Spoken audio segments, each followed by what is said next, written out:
Muy bien. Estudiante, muy buenos días. Bienvenido nuevamente. Esta vez ya ingresamos al tercer bimestre. Esperemos pues que este tercer bimestre sea mucho mejor, que estemos más empoderados, que tengamos mucha más ganas de poder avanzar. Ya han pasado 2 bimestres del cual el cambio que se dio en la coyuntura mundial ya creo que lo hemos asimilado, somos estudiantes que hemos aprendido, maestros que hemos aprendido, institución educativa que también ha aprendido, ¿no? Ya hemos fortalecido mucho los conocimientos de Internet, etcétera, y ahora mucho más fortalecido tenemos que avanzar, mis queridos estudiantes, ese es el objetivo principal. Y muy bien, y en este tercer bimestre, como les decía, vamos a estudiar mucho sobre el imperio de los incas, ¿ya? ¿Y eso qué implica, chicos? Implica pues que el imperio de los incas es nuestra cultura base. A donde vayamos, nosotros tenemos que conocer sobre el imperio de los incas porque ello es nuestro pasado común. Muy bien, chicos. Ahora vamos a compartir la sesión del día de hoy, preparada para el día de hoy, ¿ya? Y ahora sí, vamos a compartir.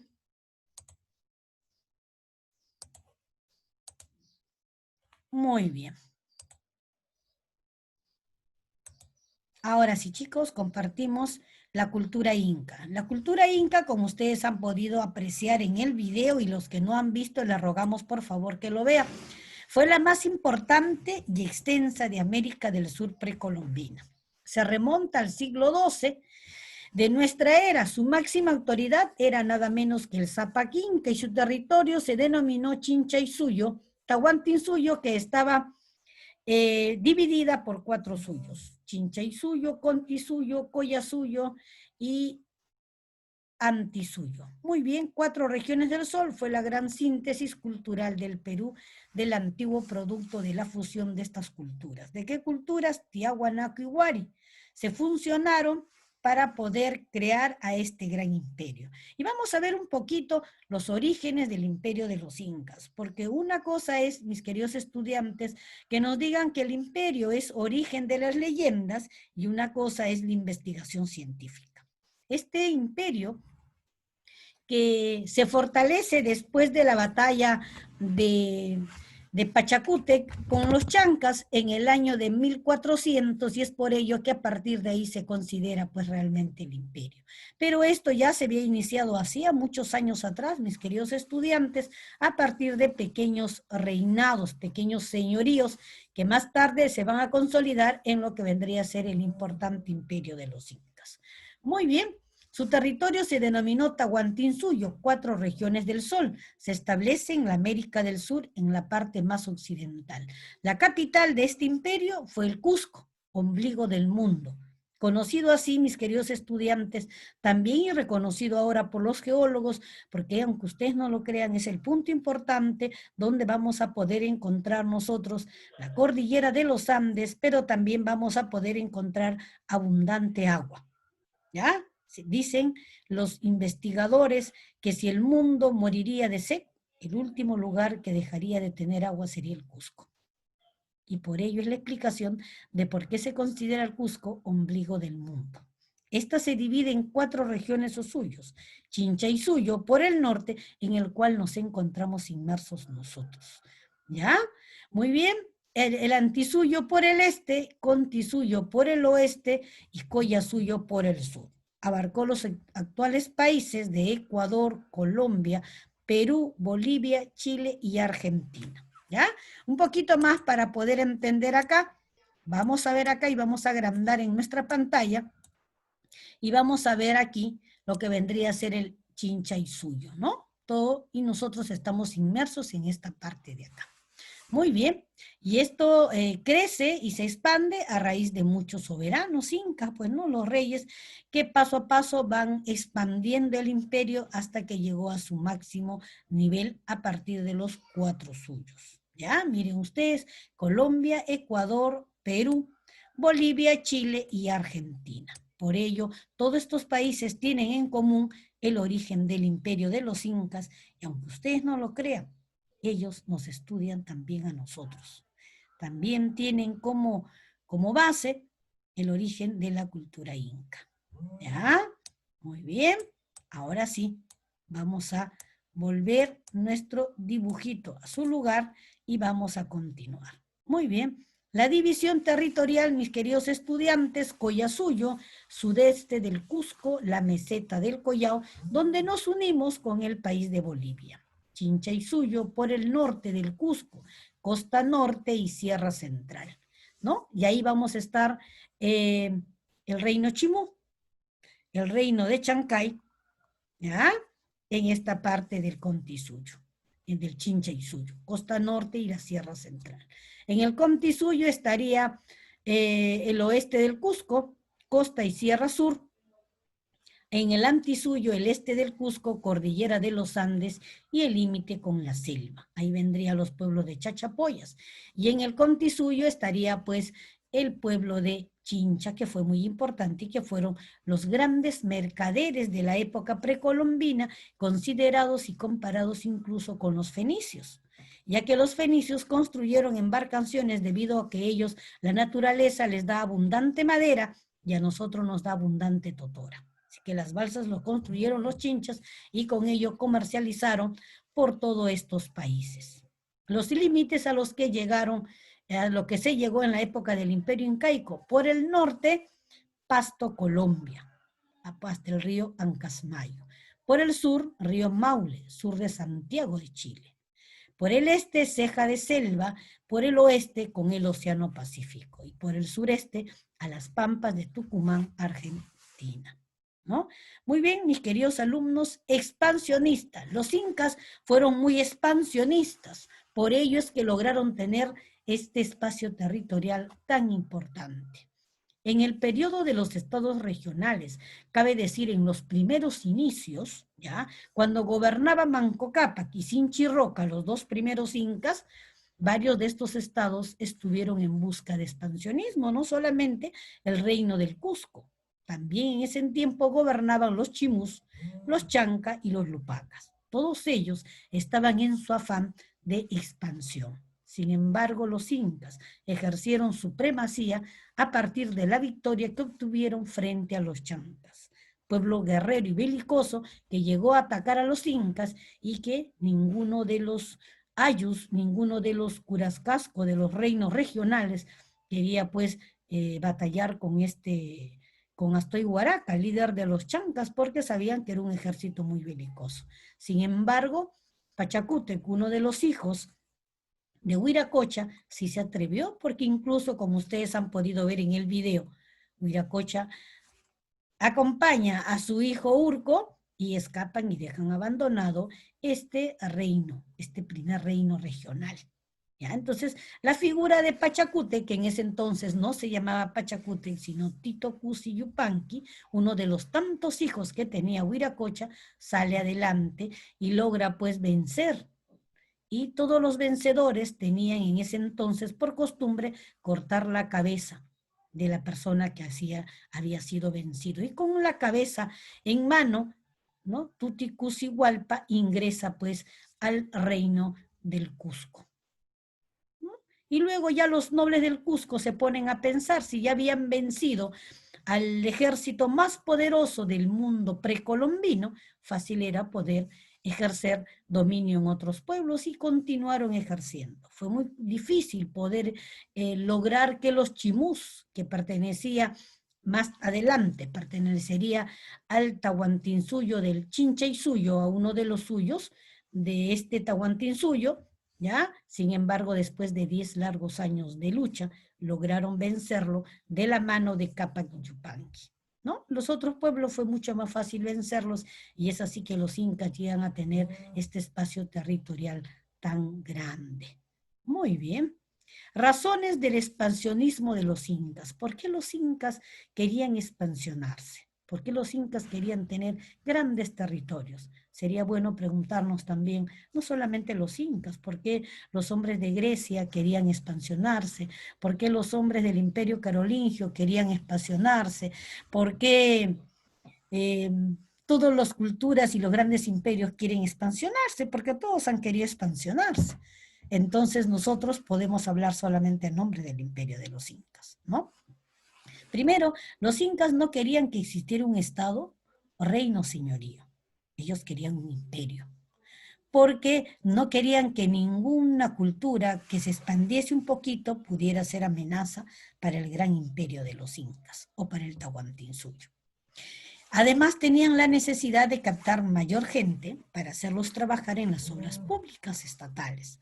Recuerden que una de las formas de trabajo que tenía en el Tahuantinsuyo eran las mitas, que era un trabajo que hacían todos los hombres del imperio a favor justamente del imperio, ¿no? Que era de construir, pues, los locales que ellos necesitaban, los palacios, los templos, etcétera, etcétera, etcétera. Muy bien. Imagínense si nosotros ahora, como peruanos, tendríamos que hacer obras en beneficio de nuestra nación. Seguramente nuestra nación crecería mucho, ¿no? Miren qué forma tan bonita de trabajar tuvieron y cómo crecieron los hombres del imperio de los incas. Y esto era a favor justamente del Estado imperial. Muy bien. También tenían la necesidad de centralizar una tributación cada vez mayor para mantener al ejército del Inca, la burocracia civil y religiosa, además de las panacas. Aunque ustedes no lo crean, mis queridos estudiantes, el pueblo pagó el tributo desde la época en que los incas ejercieron poder. ¿Por qué? Porque tenían que mantener a esa legión de ejército que iba a conquistar los pueblos y cada vez había mucho más pueblos. Pero ¿qué más? También tenían ellos que pagar por toda la parte administrativa que gobernaba pues el imperio de los incas, porque no vayan ustedes a pensar que solamente el inca gobernaba, no existía toda una serie de trabajo, una red de trabajo en beneficio de las panacas reales. ¿Y quiénes eran las panacas? La esposa, los hijos, los príncipes que vivieron en el imperio de los incas, ¿no? Nosotros cuando escuchamos la palabra príncipe se nos viene a la cabeza un príncipe guapo, de ojos verdes, celestes, pero nosotros en el imperio hemos tenido príncipes y princesas, mis queridos estudiantes, con una belleza muy diferente y particular, pero hemos tenido príncipes y princesas y reyes e incas también en el imperio de los incas. Muy bien, por eso se llamó imperio, pues, ¿no? Y querían que todo el pueblo acatase las disposiciones emanadas desde el Cusco, desde el Inca, ¿no? Y definitivamente para crecer esos eran los más importantes. Vamos a conversar un poco sobre la división o los periodos del imperio de los incas, porque nos confundimos mucho. Si nosotros los maestros a veces no entendemos esto, mucho peor los estudiantes, y por ello yo quiero que ustedes entiendan cómo se dio para que llegue a ser un gran imperio. Porque un inicio, como yo les decía, era solamente un señorío. Y señoríos hubieron cientos y cientos de señoríos. Estaban los ayamarcas, los lupacas, los collas, estaban un montón de señoríos como los pueblos y caseríos que nosotros podemos tener. Y quien regentaba, quien dirigía estos pequeños señoríos era pues el curaca, era el papá mayor, ¿ya? Entonces, ¿cómo es que de un señorío llegamos a ser un gran imperio? Y aquí vamos a hablar sobre estos periodos. En el periodo legendario de los incas, ¿ya?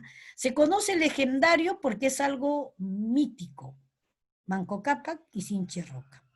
Los dos incas que estuvieron cuando era solamente un curascazgo, que era algo local, algo pequeño. Ellos gobernaron ahí, ¿ya? En el periodo legendario de los incas. Más adelante estaría el periodo de la Confederación Local Inca, ¿ya? Y aquí ya estarían gobernando, miren, Manco Cápac gobernaría desde el año 1043 hasta el año de 1088, ¿ya? Y les sucedería al mando Sinchi Roca del año 1088 al año 1117. Estos dos incas pertenecerían solamente a unos curas cascos y pertenecerían a la dinastía del Urincusco. Las dinastías, mis queridos chicos, no tiene que ver con que era superior, era mejor, no. Tiene que ver solamente con el lugar donde vivían. Urincusco era bajo Cusco, o sea, los que vivían bajo de Cusco, y los Anancusco, los que vivían en el Cusco Alto. Nada más, era lugar de residencia, nada más, mis queridos estudiantes, ¿ya? Lo que tenemos que ver nosotros acá es un poco los periodos, ¿no? Entonces, el periodo del inicio legendario, se quiere decir, los que dan inicio, porque también ya empiezan su pequeño trabajo, vienen a ser Manco Cápac y Sinchi Roca. ¿ya? Luego vendría el tema ya de Yoque Yupanqui, Maita Capa, Capa Yupanqui, Inca Roca, Yaguarhuaca, hasta Huiracocha. ¿Ya? ¿Qué va a pasar con estos incas? Era el periodo de confederación local inca.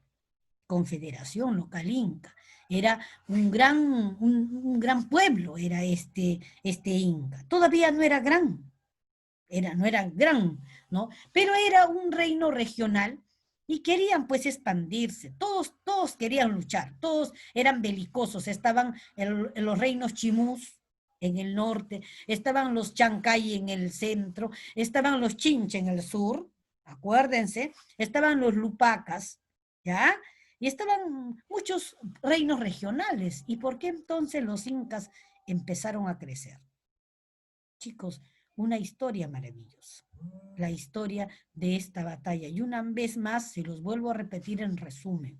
A ver, Viracocha, como inca, y según las tradiciones de este señorío regional, su hijo que le iba a suceder era el primer hijo de su hermana. Así era, ellos se casaban con su hermana, era la colla principal, era la esposa. Y el hijo de esta hermana iba a suceder al Inca, así eran las tradiciones, ¿ya? Muy bien, pero él también podía casarse con otras princesas, él podía tenerlas, pero definitivamente no tenían pues el linaje que tuviese la hermana, que era la colla principal, ¿ya? Entonces, él tuvo muchos hijos. Quien iba a suceder era el Inca Urco, y los otros de los muchos hijos que tenía era pues Cusituti Yupanqui, ¿ya? Sin embargo, Tito Cusi Yupanqui se preparó, fue muy guerrero, muy valiente, siempre iba con el ejército, aprendía mucho.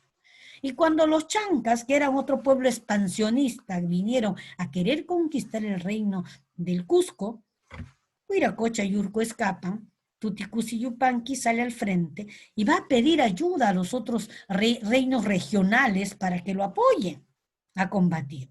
Todos le dijeron, no, no, no, no, no, le dijeron, no, nosotros no nos podemos pelear porque este es un hombre muy belicoso, además, no, no, no, tenían temor, porque en verdad los chancas eran un pueblo sumamente guerrero, ¿ya? Ellos se habían capacitado, ellos habían aprendido a guerrear, esa era su fortaleza de los chancas. Sin embargo, Tito Cusi Yupanqui salió a defenderlo, ¿no? Una estrategia inca que ellos utilizaron, ya según las crónicas, es que trataron de hacer montones de piedra porque la batalla fue en la batalla de Yaguarpampa, que fue una pampa circundado por cerros. Aprovecharon la zona geográfica que era muy estratégica para hacer montones de piedra que de lejos parecieran que fuesen hombres. Le colocaron unas plumitas como si fuesen, ¿no? Como si fuesen incas los que estuvieran ahí y los chancas cuando vinieron a atacar pensaban pues que realmente eran personas que estaban esperando para poder sumarse, ¿no? Pero los otros pueblos sí fueron a mirar qué estaba pasando. Cuando se dieron cuenta que si le daban una mano a Tuticus y Yupanqui podían ganar, ellos simple y llanamente salieron. Lo que la leyenda dice que las piedras se convirtieron en hombres y no fue así, fueron los hombres que apoyaron y lograron unirse a Tito Cusi Hualpa para poder lograr la victoria, esta victoria importante. Y a partir de ahí se sintió fortalecido Tito Cusi Yupanqui, ¿ya? Y empezó la expansión. Envió a su hermano Capa Yupanqui a poder conquistar muchos de los reinos. Él conquistó por otro lado de los reinos y así creció pues en el gobierno de Pachacútec, se convirtió de gobierno regional en el famoso y poderoso imperio de los incas. Muy bien, el periodo de expansión inicial inca lo tiene entonces solamente el Inca Pachacútec. El periodo de apogeo imperial inca lo vamos a tener con Pachacútec, Inca Yupanqui y Tupac Yupanqui, quienes trabajaron y lograron de verdad que el imperio se convirtiera en los territorios que ya hemos mencionado. Muy bien, pero también vamos a ver nosotros ahora el periodo de crisis imperial inca, ¿ya?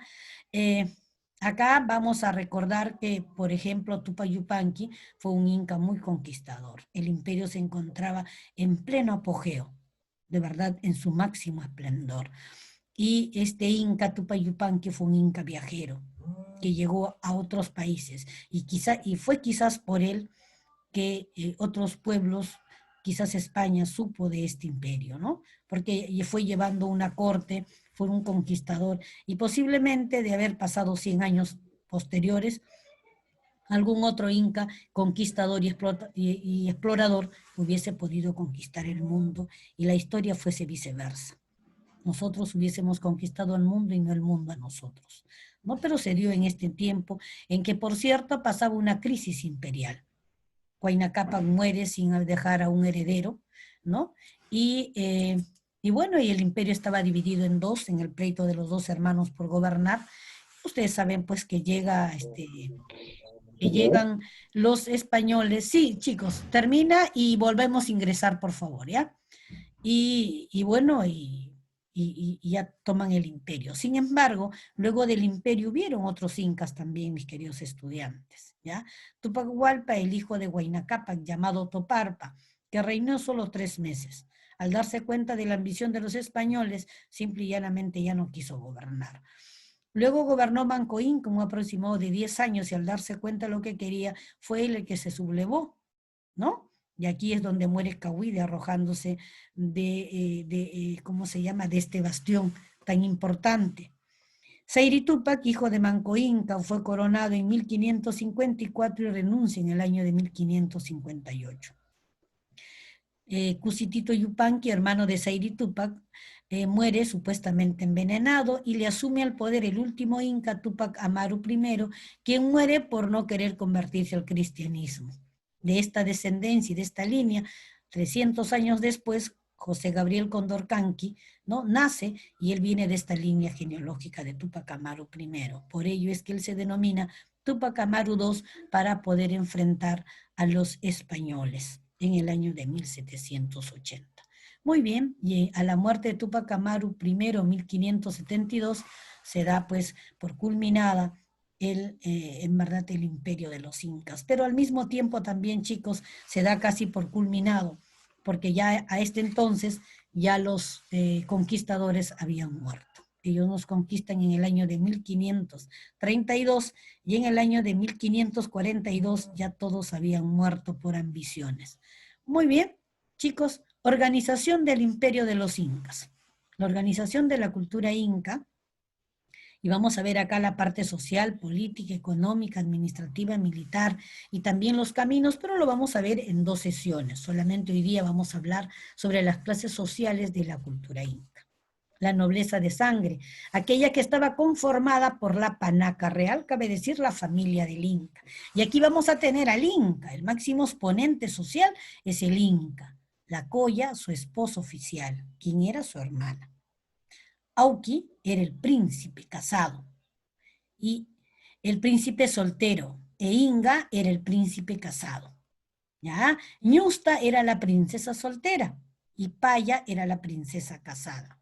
¿Y quién era Piwi? La esposa secundaria, ¿ya?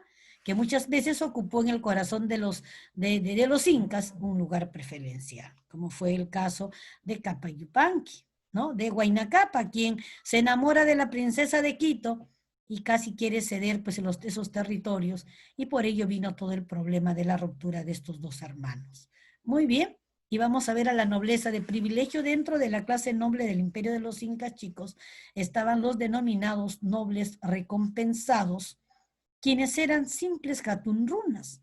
¿Quiénes eran jatunrunas? Personas simples que apoyaban al Inca, ¿no? Porque por algún servicio especial al Estado habían merecido ennoblecerse. Simples jatunrunas que el Inca los había ennoblecido. El caso, por ejemplo, como los Quisquis y los Rumiñahui, que eran familias enteras que el Inca le tenía mucho respeto y mucho cariño.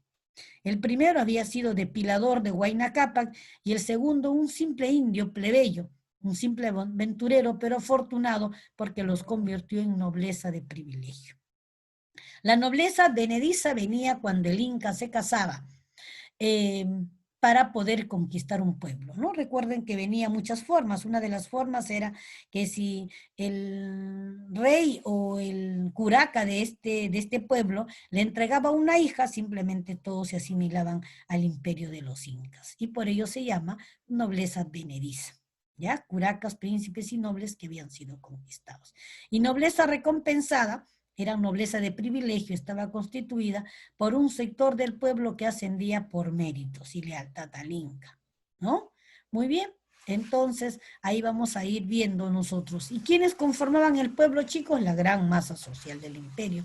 Estaba constituido por los ayos. Los ayos eran, ¿qué cosa? Eran familias, eran grupos de familias que los unía un vínculo de sangre, ¿ya? Sanguíneos o territorial, económico, religioso, etcétera. Ellos definían cómo estaban unidos, ¿no? Por ejemplo, yo vivo en una comunidad.